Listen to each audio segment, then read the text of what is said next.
Okay, so maybe we move to the next. Next presentation will be given by Mr.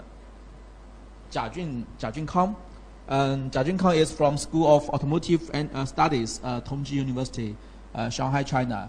His research topic is about investigate on the sensitivity of operating temperature for water distribution of fuel cell stack based on electrochemical impedance spectroscopy.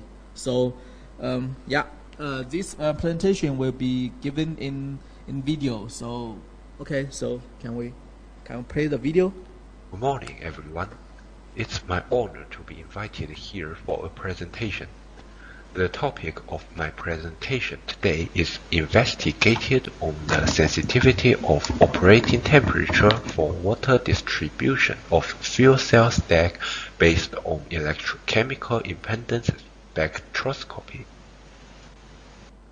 My presentation is composed of 4 parts: introduction, experimental, results and discussion, conclusion.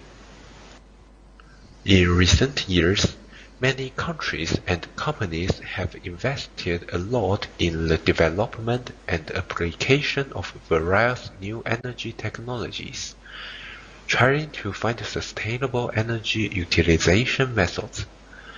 The proton exchange membrane fuel cell is considered to be the ideal energy source for the next generation of transportation due to its advantages of cleanliness, high efficiency, and low operating temperature. However, a factor restricting the wide application of fuel cell is the shorter lifespan and higher cost of fuel cell system. Effective fault diagnosis strategies and working conditions control, especially water content management, can effectively extend the working life of fuel cell and improve the cold start performance. In order to maximize the life of the fuel cell, it's necessary to study the optimal operating conditions under different current densities. But there are some technical difficulties to directly measure the water content of fuel cells and perform accurate fault diagnosis. Among a variety of testing methods, electrochemical impedance spectroscopy, or EIS in short, is regarded as a practical tool for fuel cell measurement, diagnosis, and modeling. In recent years, there have been several studies on the relationship between fuel cell operating temperature and its water content and EIS behaviors. However, in a fuel cell stack, the stacking of fuel cell units will cause uneven temperature distribution, self-humidification inside the stack, and other phenomena, which will lead to changes in stack impedance. And the previous research mainly focused on single low-power fuel cell. Furthermore, in the research of fuel cell stack, there is a lack of research on single-cell impedance. The experiment uses a self-designed fuel cell test bench. The test bench includes a programmable electronic load, a multi-channel data acquisition system, and a fuel cell control system. Programmable electronic load is used to control the output power of the fuel cell, consume the electric energy, and generate alternating current disturbance required by EIS measuring. The 4-channel data acquisition system is used to measure load current and the fuel cell voltage. The real and imaging part of the fuel cell impedance is calculated by FFT calculation based on the measured voltage and current. The fuel cell control system is used to provide the required reaction gas, control the relative humidity, and adjust the operating temperature. The experiment were carried out using a liquid-cooled fuel cell stack. It has 6 cells, which the electrochemical active area is 227 square centimeters, and the maximum output power is 1200 watts. The hydrogen flow size of the stack is opposite to that of airflow, which can achieve a good self-humidification at high current density. The cell 1 is far away from the reactant inlet port. The plan includes 12 groups of experiments, respectively in 4 different current densities and 3 different working temperatures to measure the EIS data of fuel cell. The frequency range is 0.5 Hz to 1000 Hz, and a total of 32 frequency points are measured. Perform 3 impedance measurements at each frequency point and take the average value as the test result. After each change of working conditions, let the fuel cell continue to run for at least 10 minutes to enter a steady state to ensure the reliability and stability of the sample data. Stack impedance measured at low current densities at different temperatures is shown in the figure. The overall impedance at a current density of 100 microampere per square centimeter is significantly higher than that at a current density of 400 microampere per square centimeters. In addition, it can be seen that lower operating temperature is conducive to reducing the impedance of fuel cell stack, especially in the low frequency region. In the high frequency area, although the gap between the 2 sets of impedance data has been reduced, there are still significant differences. Because the fuel cell reaction produces less water, a reasonable control strategy is to maintain a lower operating temperature to avoid membrane dehydration at a lower current density. Stack impedance measured at high current is shown in the figure. The EIS curve shows that the higher operating temperature can effectively reduce the low frequency impedance of the fuel cell. At this time, keeping the operating temperature low may cause internal water flooding. Higher operating temperature can speed up the discharge of the water inside the fuel cell and help maintain proper water content.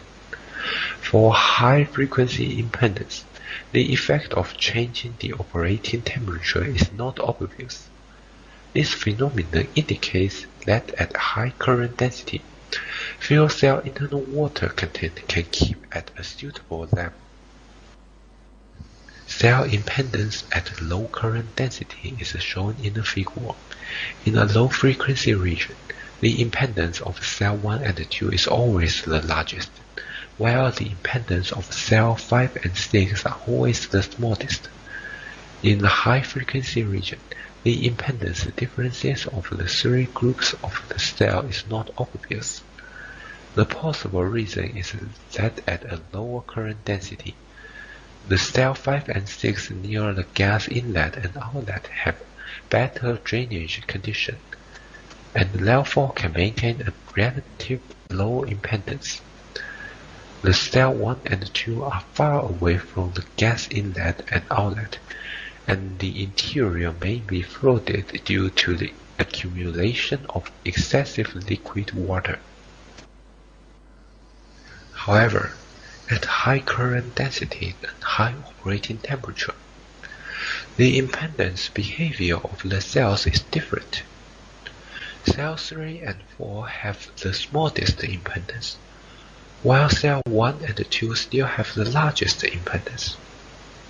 A possible reason is that at higher operating temperatures, due to the high temperature and high gas flow, the membrane water content of cell 5 and 6 is insufficient, so its impedance is higher than that of cell 3 and 4.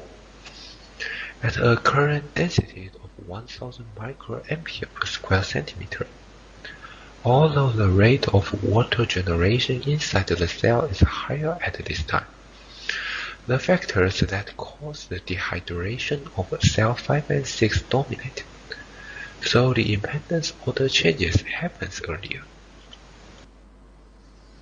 Another operating condition that can directly affect the water contained inside the fuel cell is the relative humidity of the reactant gas.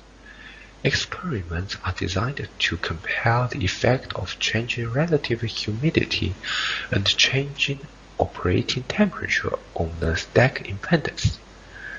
It can be seen from the figure that at lower current density, increasing the relative humidity of reactant can significantly reduce the impedance. However, under high current density, the influence of changing the relative humidity on the impedance is reduced. At current density of 1000 microampere per square centimeters, 100% relative humidity even leads to an increase in low-frequency impedance. It may be due to the better self-humidification performance of the stack at higher current density. For a fuel cell system, the working temperature can be changed by controlling the temperature of the coolant, but it's relatively difficult to control the relative humidity of the reactant gas precisely and quickly. Therefore, the better choice for realizing water management is to adjust the operating temperature. In this paper, by measuring the EIS data of the fuel cell at different operating temperatures and current densities, the operating temperature control strategy of the fuel cell under different load conditions is proposed to adjust the water contained inside the fuel cell. According to the experimental results in this article, the operating temperature has a significant impact on the low-frequency impedance at various current densities. For low current density, the temperature should be kept low to avoid excessive dehydration of the membrane. For high current density, the temperature should be increased to speed up the discharge of water to avoid flooding. From EIS data of a single fuel cell, it's foreseeable that as the number of fuel cells in the stack increases, the imbalance of water contained between the cells is likely to become more serious. This paper also compares the EIS results under two experimental conditions of changing the working temperature and changing the relative humidity.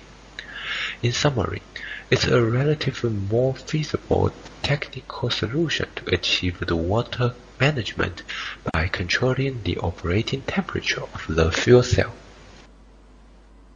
These are my presentations. Thank you. If you have any questions, please ask.